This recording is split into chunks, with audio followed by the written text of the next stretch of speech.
بسم اللہ الرحمن الرحیم۔ آج کل بعض اہل سنت احباب بھی دیکھا گیا ہے کہ وہ مختار سقفی کے معاملے میں تردد کا شکار ہے، اور چونکہ ہمارے جو درس کا جو سلسلہ ہے وہ حضرت سیدنا امام زین العابدین لجپال سرکار رضی اللہ تعالیٰ عنہ و ارضا و عنہ کے حوالے سے چل رہا ہے، تو ہم نے آپ کے فضائل اور آپ کے علمی مراتب، آپ کے علمی خدمات اور دیگر چیزوں پر ہم نے تقریباً بحث کر دی ہے۔ دوران مطالعہ حضرت سیدنا امام زین العابدین لجپال سرکار رضی اللہ تعالیٰ عنہ و ارضا و عنہ کی جانب سے جو مختار کے ساتھ جو سلوک روا رکھا گیا وہ نظر سے گزرا، تو میں نے سوچا کہ اہل سنت احباب کو یہ لازمی یہ بات شیئر کی جائے اور بتایا جائے کہ اہل بیت اطہار کے ہاں مختار سقفی کے لیے کوئی بھی نرم گوشہ نہیں تھا۔ امام ابن سعد نے الطبقات الکبیر میں اور اسی طریقے سے امام ذہبی نے سیر اعلام النبلاء میں اور تہذیب الکمال میں اور تاریخ دمشق میں ابن عساکر نے اس بات کو نقل کیا ہے کہ امام زین العابدین لجپال سرکار رضی اللہ تعالیٰ عنہ و ارضا و عنہ ایک مرتبہ خانہ کعبہ کے دروازے پر کھڑے ہوئے اور مختار بن ابو عبید پر لعنت بھیجی، تو ایک شخص نے امام زین العابدین لجپال سرکار سے عرض کیا کہ اے ابو الحسین، یہ آپ کی کنیت ہے، اے ابو الحسین آپ اسے لعنت کیوں کرتے ہیں حالانکہ اسے تو آپ کی محبت میں قتل کیا گیا ہے؟ یعنی کہ کہنے والا یہ کہنا چاہ رہا تھا کہ اس نے تو بہت اچھا کارنامہ کیا، جیسے ہمارے ہاں بہت سارے لوگ کہتے ہیں کہ اس نے بہت بڑا کام کیا اور بہت جو ہے اہل بیت اطہار کی خدمت کی، وہ جو کیا وہ سب اپنی جگہ درست تھا، لیکن امام زین العابدین لجپال سرکار نے ارشاد فرمایا کہ آپ نے فرمایا کہ وہ کذاب تھا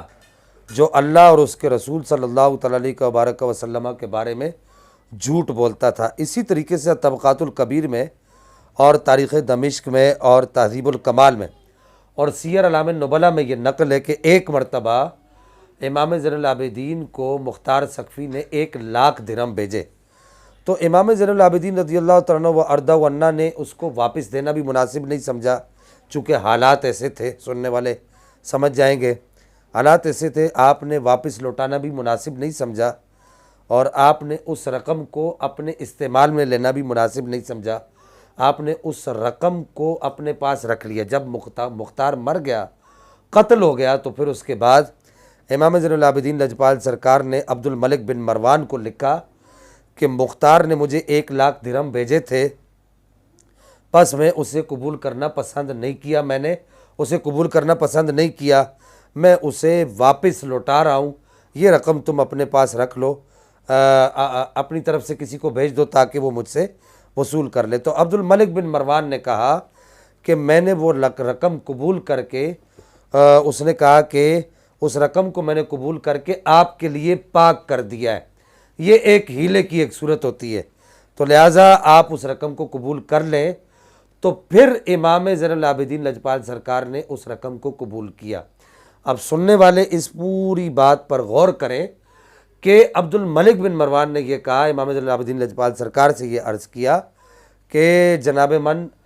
قبلہ ہم نے اس رقم کو آپ کے لیے پاک کر دیا، یعنی امام زین العابدین لجپال سرکار اس کی رقم کو درست نہیں سمجھتے تھے مختار سقفی کو۔ یہ ایک علیحدہ بات ہے کہ عبد الملک بن مروان کا کردار کیسا تھا، اس پر ابھی ہم گفتگو نہیں کر رہے، لیکن مختار سقفی کے حوالے سے امام زین العابدین کا جو اپنا جو نظریہ اور یوں کہیے کہ اپنا اوپینین ہے، وہ اس روایت سے بالکل واضح کھل کے سامنے آ جاتا ہے۔ اللہ تعالی ہمیں عمل کی توفیق عطا فرمائے۔